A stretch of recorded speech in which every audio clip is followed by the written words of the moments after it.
Alors, je voudrais vous dire du fond du cœur, d'un cœur où, vous ne le saviez peut-être pas, vous occupez une place à part depuis longtemps. Je voudrais vous dire que si vous aimez la France, j'en ai autant à votre service pour la Belgique et pour les Belges. Et je vais vous donner mes raisons. J'aime la Belgique parce que c'est un royaume et que rien ne fait rêver davantage les vieux républicains comme moi que les têtes couronnées. J'aime la Belgique parce que je peux lire ses écrivains dans le texte, alors que partout ailleurs, on me considère comme un infirme linguistique. J'aime les Belges parce qu'ils sont les héritiers d'une joie de vivre qu'ils n'ont pas troquée contre la morosité générale. J'aime les Belges parce qu'ils ont un sens de l'hospitalité qui est refusé aux Français. J'aime les Belges parce que j'apprécie les huîtres plates et les beautés rebondies.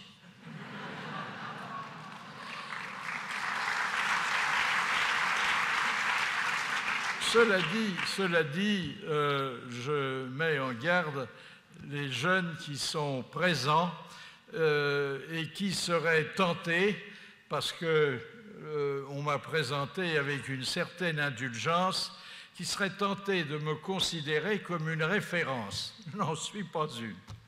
On ne peut pas être une référence quand, comme moi, on a passé 15 ans de son adolescence, 15 années réputées comme les plus belles de la vie, à se demander ce qu'on faisait dans une salle de classe.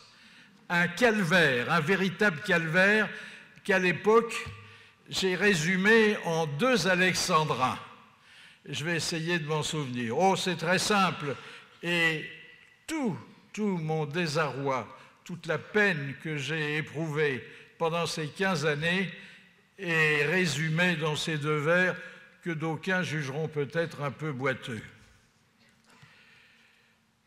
L'été comme l'hiver, tout près du radiateur, je lorgne la pendule plus que le professeur.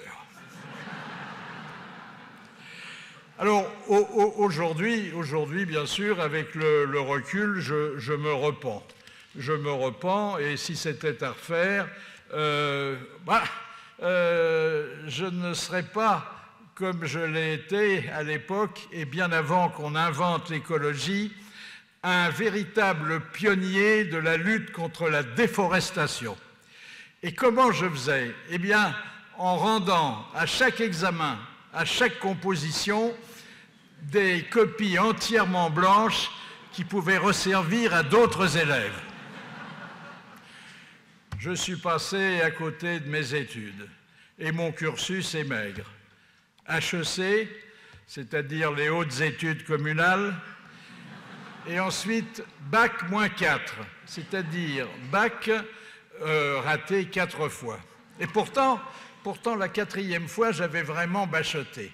J'avais une petite chance de décrocher ce diplôme qu'aujourd'hui, mais je suis né beaucoup trop tôt, on obtient presque automatiquement.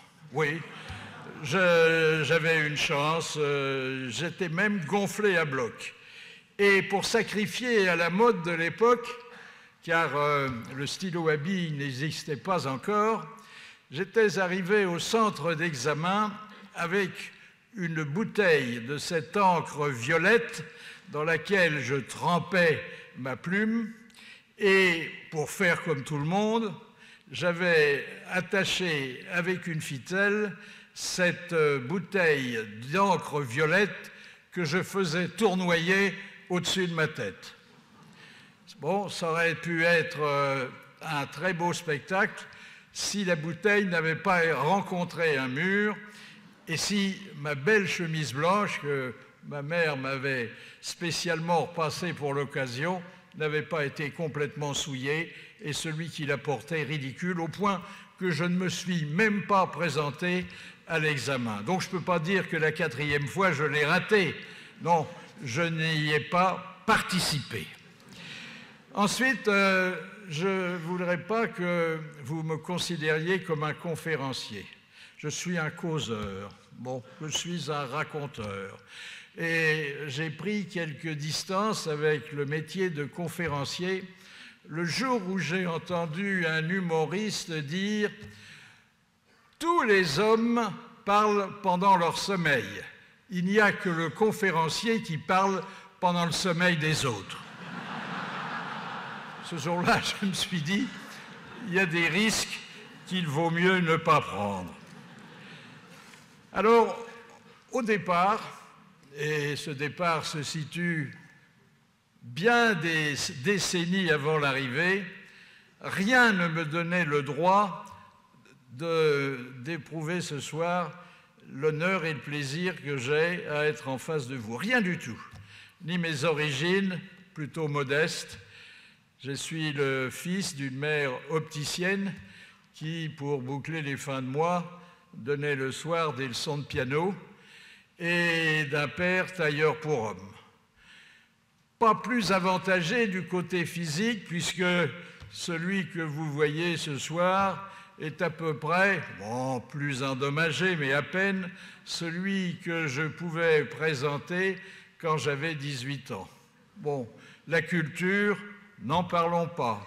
La fortune, elle n'existait pas. Les relations, c'était quelques braves gens du quartier, mais ça ne va pas loin quand on veut faire carrière dans la presse. À l'époque, on ne disait pas les médias, hein, on disait la presse. Et on disait la presse en disant la presse écrite parce que la radio était balbutiante et que la télévision n'existait pas. J'ai eu aussi mon université, mes universités, des universités de petits boulots. Oh, pas de quoi être fier et je ne le suis pas. J'ai vendu des encyclopédies franco-britanniques en 18 volumes, payables en 36 mois, à des analphabètes totaux. J'ai essayé de vendre des lunettes de soleil à Paris, un été où il n'a pas cessé de pleuvoir. J'ai appris à lire à des enfants qu'on disait retardés et qui finalement étaient aussi intelligents que les autres.